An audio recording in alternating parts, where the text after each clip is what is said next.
የኢራኑ የውጭ ጉዳይ ሚኒስትር አባስ አራግቺ አሜሪካ እዚህ አዘቅት ውስጥ የገባችው በመረጃ ስህተት ነው ብለዋል። ከደህንነት ተቋሞቿ የመጣላት መረጃ የተሳሳተ ስለሆነ እዚህ ውስጥ ተዘፍቃለች ሲሉም ተናግረዋል። ይህ እንደተጠበቀ ሆኖ የየመኑ ሁቲ በእግረኛ ገብቶበታል። በየመን ከባድ እርስ በርስ ውጊያ እየተደረገ ይገኛል። ሳውዲ መራሹ ጥምር ኃይልና የየመኑ ሁቲ አካባቢውን እያተረማመሱት ይገኛሉ። ይህ እንደተጠበቀ ሆኖ በሆርሙዝ ቀውስ ምክንያት ተመቶ ኦማን ጠረፍ ይገኝ የነበረው ነዳጅ ጫኝ መርከብ በመቶ ሺዎች የሚቆጠረው በርሜል ነዳጅ ፈሶ አካባቢውን አጥለቅልቆታል ተብሏል። በ10 ኪሎ ሜትሮች ርቀት ላይ ነዳጁ ፈሶ እንደሚታይ የተነገረ ሲሆን ኦማን በነዳጅ እየተጥለቀለኩ ነው ስትል ይፋ አድርጋለች። ጉዳዩን እንመለከተዋለን። ይህ እንደተጠበቀ ሆኖ የሩሲያው ፕሬዝዳንት ቭላዲሚር ፑቲን ወሳኙን የንግድ መተላለፊያ ለመጠቀም ሀገራት እየጠየቁኝ ይገኛሉ ብለዋል። ግዙፎቹ ኢኮኖሚዎችም ከሩሲያ ጋር ለመስራት እየተነጋገሩ ይገኛሉ። አውሮፓና እስያን ከሚያገናኘው መስመር ይልቅ ይህኛውን ሩሲያ የምትከፍተውን የንግድ መስመር ለመጠቀም በርካቶች ደጅ እየጠኑ ነው ተብሏል። የሩሲያ ጦር ኃይሎች ደግሞ ወሳኟን አካባቢ ነፃ አውጥቻለሁ ብሏል። የሩሲያ ጦር በተከታታይ ቀናት አዳዲስ መሬቶችን በእጁ እያስገባ እንደሆነም አውጇል። ፒያሳ ኔትወርክን ስትከታተሉ ሁሉንም በጥልቀት ታገኛላችሁ። ፒያሳ ኔትወርክን ሰብስክራይብ፣ ላይክ እና ሼር በማድረግ የፈጣን የተአማኒና የጥልቅ ዘገባዎች ቤተሰብ ሁኑ ስንል በአክብሮት እንጋብዛለን። ብስራት ከፈለኝ ነኝ። አሁን ወደ ጉዳዮቻችን አለፍን።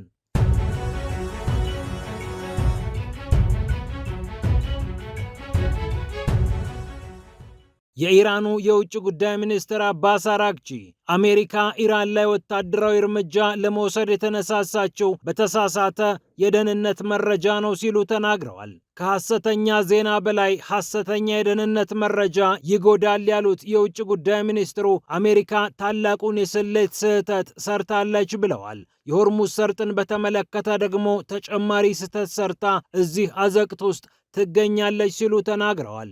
ይህ እንዳለ ሆኖ ሀገራቸው ኢራን ለአሜሪካና ለእስራኤል የደህንነት ተቋማት የሚሰሩ የተለያዩ ሰዎችን እርምጃ እየወሰደችባቸው እንደምትገኝ አሳውቃለች። በሲስታንና በባሉችስታን ክልሎች ነው የተለያዩ መሰረተ ልማቶችን ለመጉዳት ከነ ሞሳድና ከነ ሲአይኤ ጋር አብረዋል የተባሉት ዜጎች ቅጣት ተላልፎባቸዋል የተባሉት። የአካባቢው ቀውስ ይበልጥ እየተፋፋመ በሄደበት በዚህ ሰዓት ሳውዲ አረቢያ፣ ፓኪስታንና ቱርክ ከዚህ ቀደም የመከሩበትን እና የፈረሙበትን ሰነድ አሁን ወደ ላቀ ደረጃ ከፍ ለማድረግ እየሰሩ እንደሆነ ተገልጿል። የቱርክ የመከላከያ ሚኒስቴርን ጠቅሶ አልጀዚራ እንደዘገበው የመካው የጣምራ ስምምነት አሁን በበለጡ ማዕቀፎች እየተደራጀ ይገኛል ተብሏል። ይህ እንደተጠበቀ ሆኖ የኢራኑ ብርጋዴር ጀነራል በቀጣዩ የጦርነት ጊዜ ይበልጥ ኃይለኛ ሆነን እንከሰታለን ብለዋል። ብርጋዴር ጀነራል ራሱል ሳኔራድ ይባላሉ። የፋርስ የዜና አውታር የእርሳቸውን ንግግር ጠቅሶ እንደዘገበው ሀገራቸው ኢራን በከፍተኛ መጠን ለቀጣዩ የጦርነት ጊዜ እየተዘጋጀች ትገኛለች። እንደ ከዚህ ቀደም አይደለም፣ ይበልጥ ኃይለኛ ሆነን ጠንክረን እንመጣለን ሲሉም ብርጋዴር ጀነራሉ ተናግረዋል። የኢራኑ መሪ አማካሪ ከሆኑት ሰዎች መካከል አንደኛው የሆኑት ብርጋዴር ጀነራል ኢኮኖሚያዊ ጫናዎችን በመፍጠር የኢራንን ሕዝብ ለመክፈል የሚደረገው ሙከራ ሁሉ ከሽፏል ሲሉ ተናግረዋል። የጀርመኑ ተቋም ደግሞ 600 ሚሊዮን ዶላር አጥቻለሁ እያለ ይገኛል።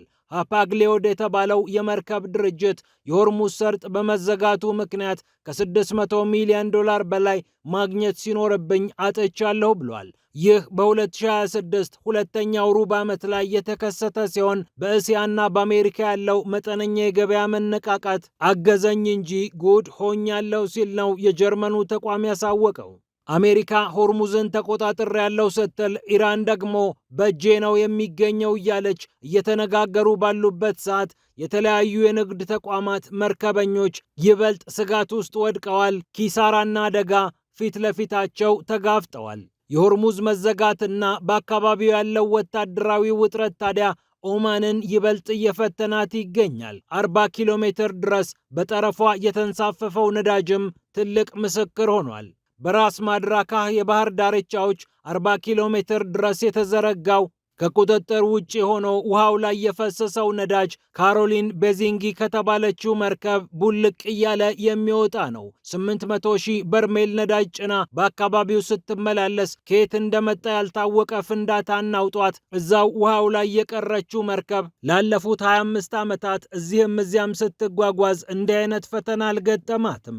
በካሜሩን ሰንደቅ ዓላማ ስትመላለስ የሩሲያን ነዳጅ ይዛለች ተብላ ማዕቀብ ሲጣልባት ብዙ ፈተናዎችን ብታይም እንዲህ አይነቱን ነገር ግን እስካሁን አልተመለከተችውም። የኦማን የአካባቢ ጥበቃ ሚኒስቴር እንደሚለው የኦማን የባህር ዳርቻዎች ከዚህች መርከብ በሚወጣው ነዳጅ ይበልጥ እየተጥለቀለቁ ይገኛሉ። በማሲራህ ደሴት ዙሪያም ነዳጁ እየገፋ መጥቷል ተብሏል። የነዳጁን ስርጭት ለመከታተልና በመጠኑም ቢሆን ለመቆጣጠር ጥረት እያደረግኩ ነው ስትል ኦማን አሳውቃለች። ይህ እንደተጠበቀ ሆኖ የየመኑ ሁቲ በእግረኛም ገብቶበታል። ከሳውዲ መራሹ ጥምር ኃይል ጋርም ፍልሚያውን አጧጡፎታል። በደቡብ ምስራቅ የመን ታይዝ በተባለችው ግዛት የተቀሰቀሰው ግጭት ለዚህ አንድ ማሳያ ተደርጎ ተቀምጧል። አልማፋሊስ በተባለው ግንባር በተደረገው ውጊያ የሳውዲው ጥምር ጦር ድል ተቀዳጅቻለሁ፣ የየመኑን ሁቲ ወደ ኋላ መልሻለሁ እያለ ይገኛል። ቶር አልባሃህ የተባለው ወታደራዊ ጥምረት እንዳሳወቀው ሐሽድ የተባለው የጦሩ 4ኛ ብርጌድ ከየመኑ ሁቲ የመጣውን ጥቃት መክቷል። በሁቲ ተዋጊዎች ላይም ከፍተኛ ኪሳራ አድርሻለሁ ሲል አሳውቋል። የየመኑ ሁቲ በባሊስቲክ ሚሳኤል እና በድሮን የታገዘ ጥቃት መሰረት አድርጎ ሳውዲ አረቢያን እያስጨነቀ በሚገኝበት በዚህ ሰዓት ቡድኑን እዛው በየብስ ላይ ለመያዝ ሳውዲ አረቢያ ከጥምር ኃይሏ ጋር እየሰራች ነው የሚሉ ዘገባዎች ብቅ ብቅ እያሉ ይገኛሉ።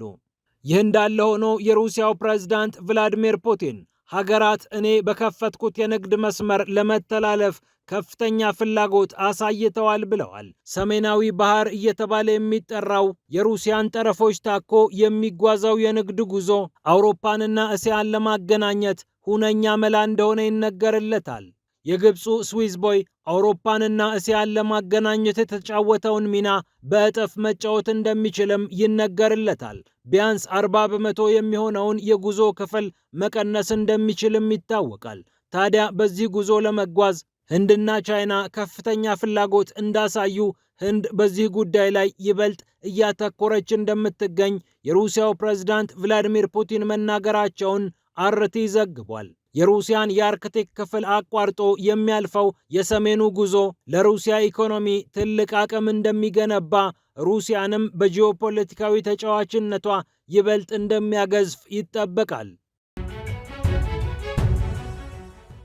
በመጨረሻም የሩሲያ ጦር አካባቢዎችን ነፃ ማውጣቴን ቀጥዬበታለሁ ብሏል። ትላንት ከካርኮቭ ነፃ እንዳወጣሁት ሁሉ አሁን ደግሞ ከዶኔስክ ወሳኟን አካባቢ ነፃ አውጥቻለሁ ብሎ መግለጫ ሰጥቷል። ስፑትኒክ እንደዘገበው ሴንተር እየተባለ የሚጠራው የጦር ክፍል ፔትሮቭካ የተባለችውን የዶኔስክ አካባቢ ነፃ አውጥቷል። ልዩ የሎጂስቲክስ ማዕከሎችን ለመቆጣጠር ይህች አካባቢ ትልቅ መስፈንጠሪያ እንደምትሆንም ታምኖበታል።